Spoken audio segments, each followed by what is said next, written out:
Étienne Chouard.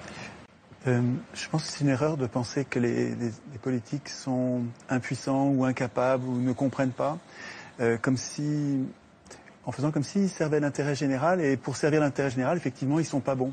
Si on renverse la perspective en comprenant que finalement ces gens-là servent les intérêts de ceux qui les ont fait élire et qui sont les 1% les plus riches de la population, à ce moment-là, c'est pas du tout une catastrophe. Vous parlez de catastrophe, mais c'est une réussite formidable. Tout se passe comme prévu.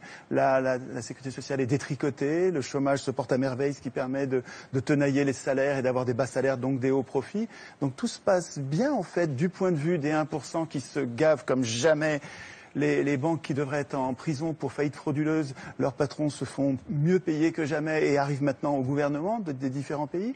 Je trouve que la situation est pas du tout catastrophique pour ceux qui financent les campagnes électorales des élus. Et je trouve que là, de ce point de vue, c'est assez logique.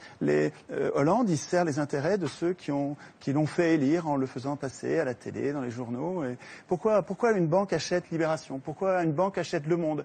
Pourquoi une banque achète le quart Sud-Est? Pourquoi le Crédit Mutuel achète le quart de la presse quotidienne régionale? C'est pour gagner les élections. Et ensuite, les élus rendent des comptes à ceux qui les font élire.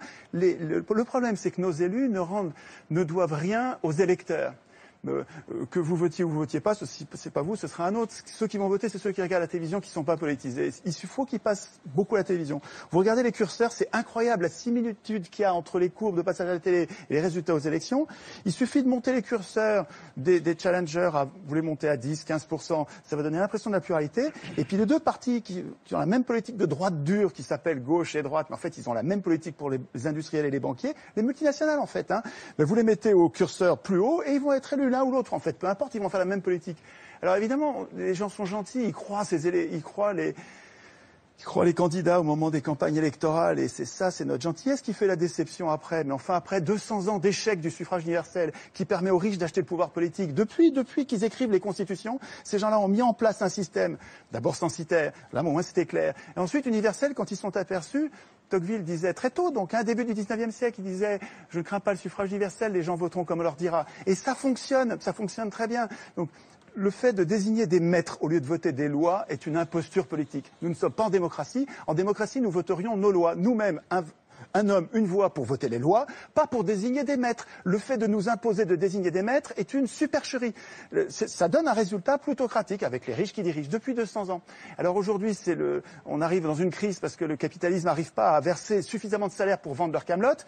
Alors effectivement, ils prétendent que le système est en crise comme si c'était un accident. Mais c'est pas du tout un accident. Les choses se passent comme d'habitude, avec une impuissance politique. Vous avez raison sur l'impuissance politique, mais cette impuissance politique, elle est programmée. Il y a un endroit où il est écrit que le peuple n'a aucune puissance. Ça s'appelle la Constitution. Le problème, c'est que tout le monde s'en fout. Nous nous foutons de la Constitution. C'est bien fait pour nous. C'est pas la faute des affreux qui dirigent, c'est notre faute à nous de pas écrire notre Constitution dans laquelle nous prévoirions notre puissance. Le référendum d'initiative populaire, les élections sans candidat ou les élections avec des primaires et avec l'impossibilité pour les condamnés de se représenter, etc. Notre impuissance tient à notre démission du processus constituant.